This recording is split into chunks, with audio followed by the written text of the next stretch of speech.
Bombay.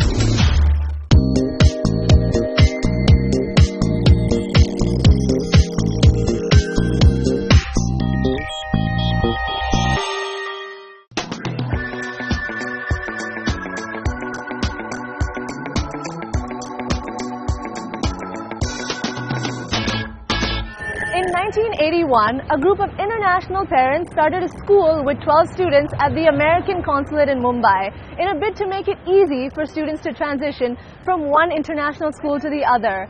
And thus, the American School of Bombay was born. Cut to 2017, and ASB has been a front-runner in education for many years and continues to flourish.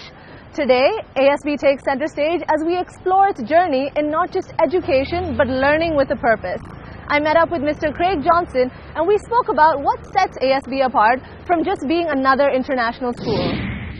Mr. Johnson, welcome. It's wonderful to have a conversation with you here today. It's my Let's pleasure. dive in. All right. So it's been 36 years of the American School of Bombay, and last year you won the prestigious Global Award for Educational Leadership and Innovation in International Schools. Correct. Now, let's talk about that concept, like an international Right. school. What makes ASB truly international and, sets it apart from Sure. other schools? Yeah. I think like anything, you can put things on a spectrum, So I think on a scale of 1 to 5, you could say this is an international school 1 out of 10, or this is an international school 5 out of 10, or this is like a 10 out of 10 international school. So, I mean, what would the rubric be to sort of like test that internationalism, right? I think there are 3 things. At the basic level is pure demographics. Okay. Right? An international school community will be made of students, they'll be made of teachers, and they'll be made of parents. So the more international that mix is, I think that the higher score a school would get on the internationalism. But it's a very superficial level. That's just basically you're talking about nationalities, ethnicity, citizenship, etc.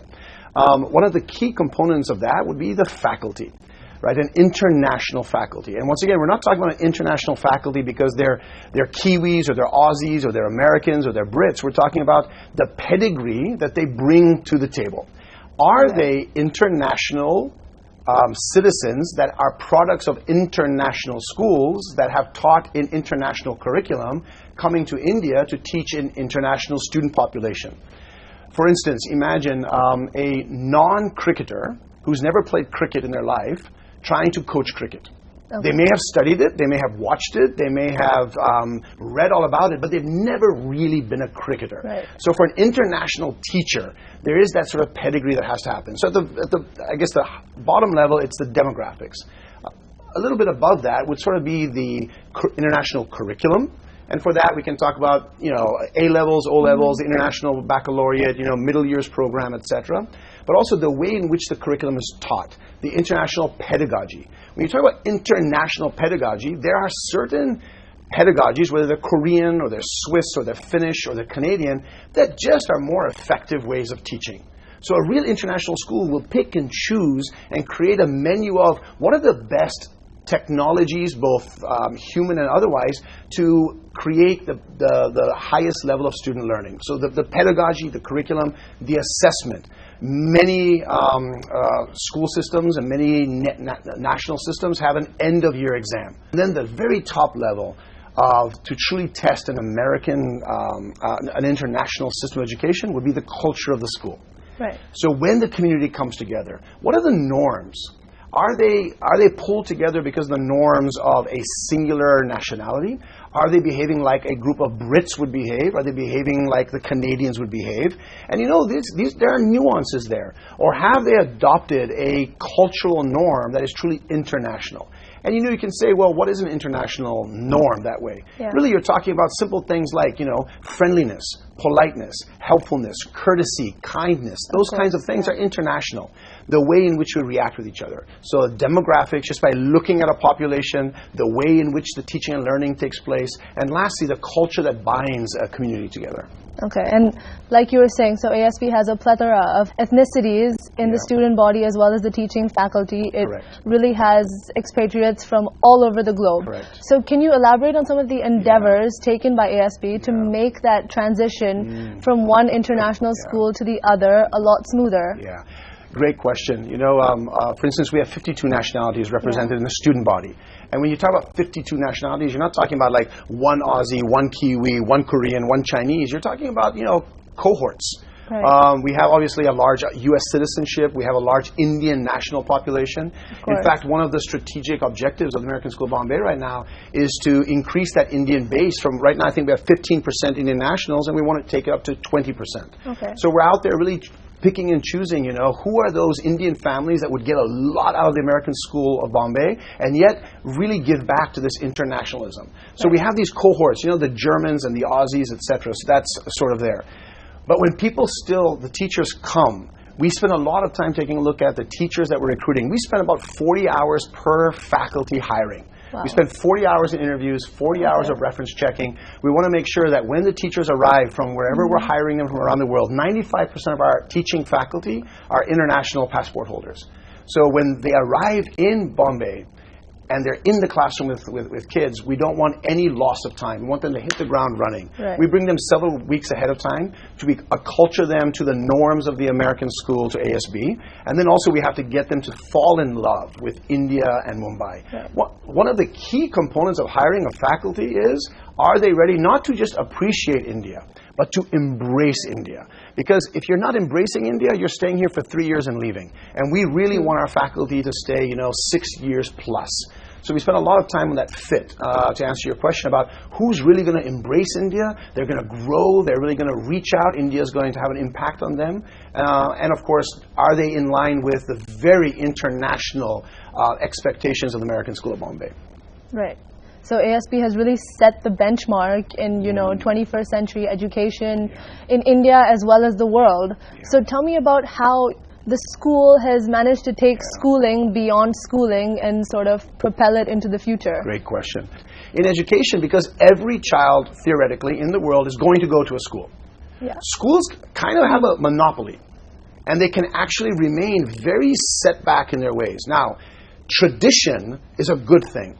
When you're hungry, you want to go and get a traditional biryani. You don't want maybe sometimes a new, novice, sort of cutting edge, biryani. I want real old school biryani because I have an old school appetite. But in schools, the irony is sometimes old school is not producing the kids and the graduates and the learners that need to move into these cutting edge, innovative 21st century markets. Okay. The first premise would be sort of like cut, keep, and create. In other words, what are we currently doing? And I'm talking, sir, we're doing this on a monthly basis. What pedagogies, what curriculum, what practices are we currently doing that we need to cut? In other words, they are no longer relevant for the kids that are going to be graduating next year. Okay. Or in some cases, imagine if we were to teach these 5-year-olds the same curriculum in the same way that we taught their parents, how irrelevant in education we would be. So cut, done. Then what do we keep? What is still relevant today and is going to be relevant tomorrow, and what do we do to keep that, and how do we tweak it?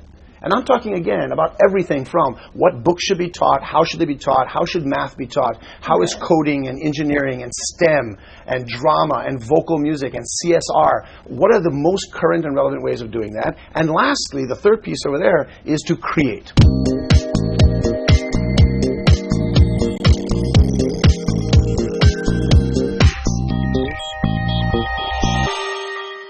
Mr. Johnson, welcome. It's wonderful to have a conversation with you here today. So as we both know, given all the education boards and systems in India, where does the academic rigor at ASB differ from what's found at other schools?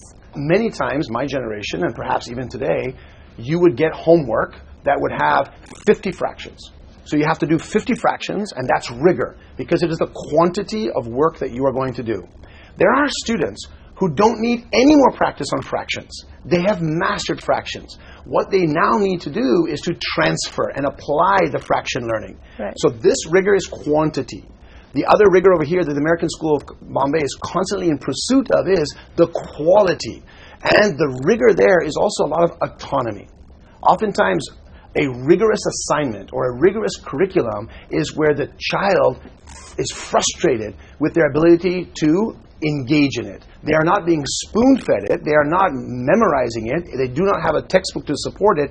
They're having to go around and actually create the knowledge, construct the knowledge, and then apply it and transfer it. That's rigorous.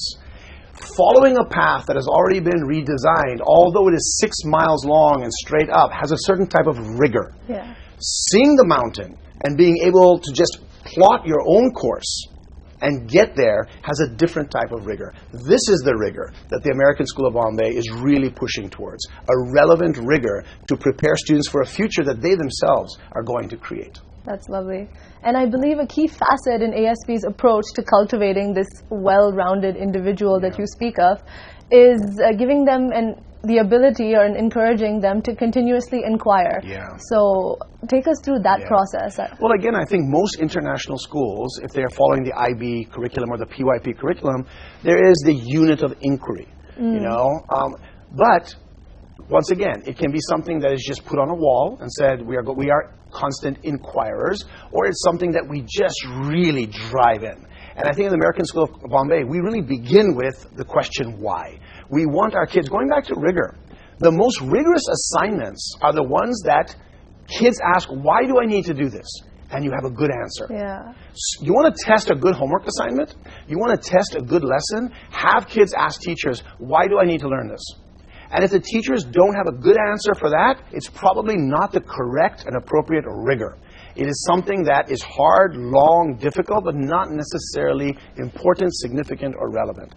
So I think this idea of inquiry, if nothing else, I have a father of 3 sons, and the amount of frustration that I had with my boys growing up saying, but Dad, why? Why? Why? You just want to say, because I said so. But really, that's not what we want. And I tell the parents at ASB all the time, every time your child asks you why, they're pressing you to create relevance in what you're asking them to do, and you should be celebrating that. In education, the question why should be driving us continuously. Of course. Yeah. You know, the first line in the American School of Bombay's mission should be, why do we exist? And it says, to inspire. So while archaic methods of teaching are certainly non-existent at ASB, I believe that embracing values and culture still remains at its core. You know, the American School of Bombay is really focused on skill development. You know, you talk about relevant education. Relevant education oftentimes is this battle between content. Let's just pick the periodic table, right? Memorize the periodic table. That's content. And I think you, maybe not, but way back when I was going to school, that was a critical piece of an education because I didn't have Siri. I couldn't say, Siri, what's the atomic weight of nitrogen? I had to memorize it if I was going to move into pharmaceuticals or into chemistry, or if I was just going to take even just a regular exam. Content. Then you have skills. The skills are the ability to do something with creative thinking, collaboration, those kinds of the current skills of what does the market require of its employees and its workforce, right? Good schools, there's a constant tension between these two. You don't want to go all the way here. You don't want to stay all the way there. What is the content that absolutely is necessary for the children to be able to implement? And on the IB exam, for instance, the highest level, a 7 is the highest level on IB exam. They give you the 7 when you can prove that you have the content and the skills to actually apply and to transfer. Not to understand. To understand, you simply get a 6 out of 7. When you can prove that you can now apply it and you can transfer it to a different discipline. I can use what I learned in mathematics and apply it to what I do in physical education. That's the highest level. And that's what schools want to do. We want to make sure all of our kids can take what they have learned and apply it and transfer it to their daily lives.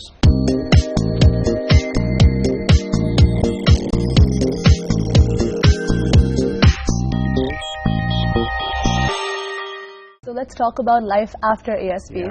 So where does this kind of education find these students, these expatriate students and non-resident Indian students? You know, I think you can strip schools down to their base, and really the base is preparing young children to transfer to another phase of their lives. Right. And they need to be as well equipped and as well prepared to do that. One of the core pieces of our mission statement is the pursuit of dreams.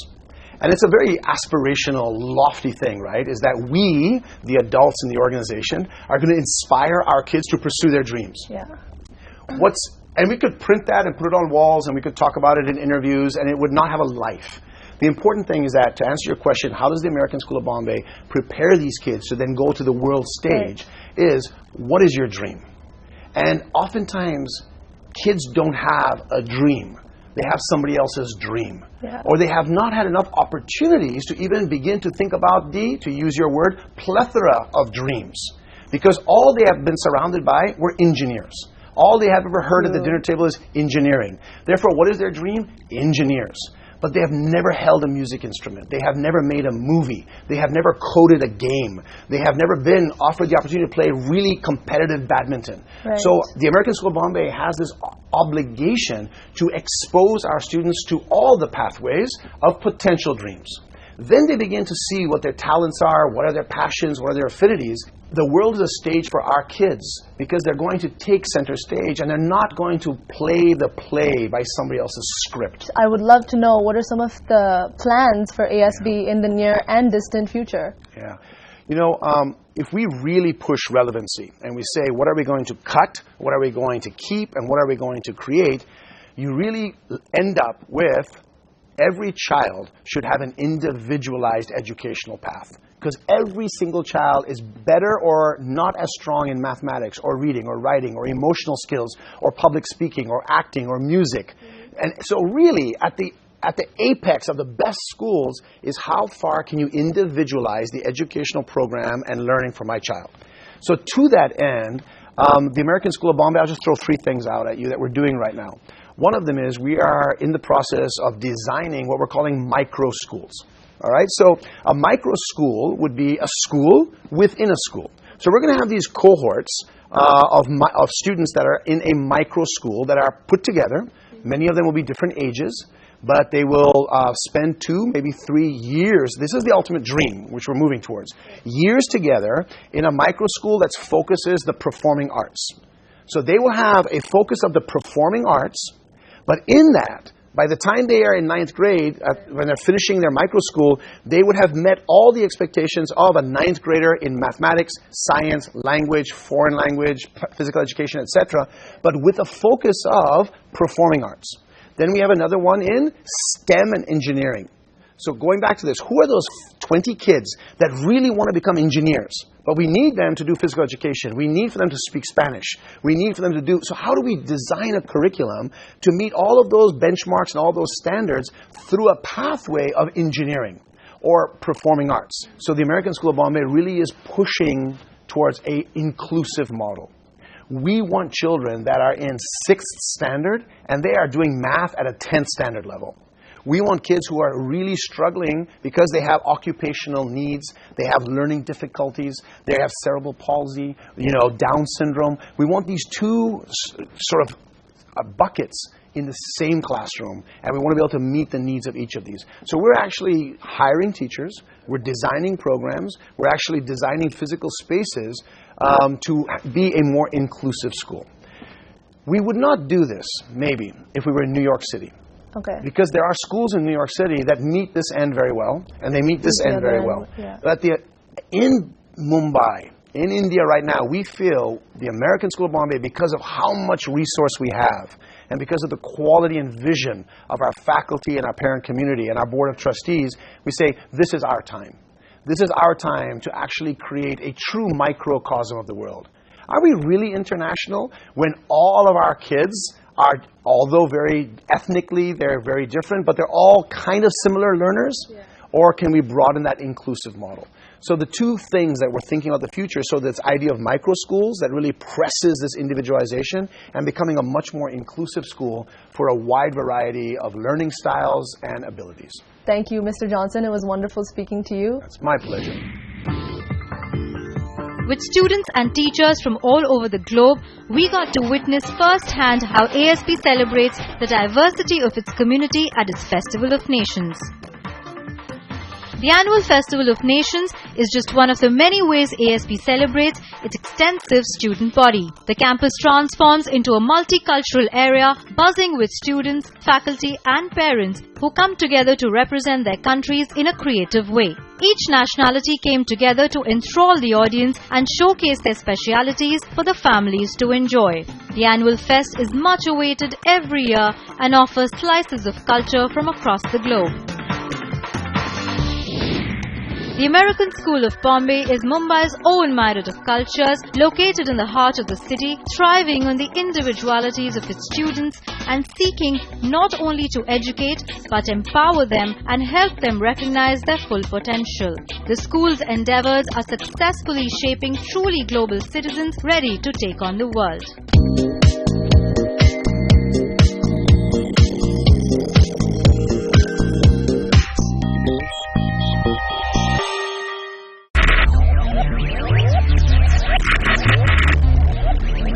Focus, ideate, innovate, enable.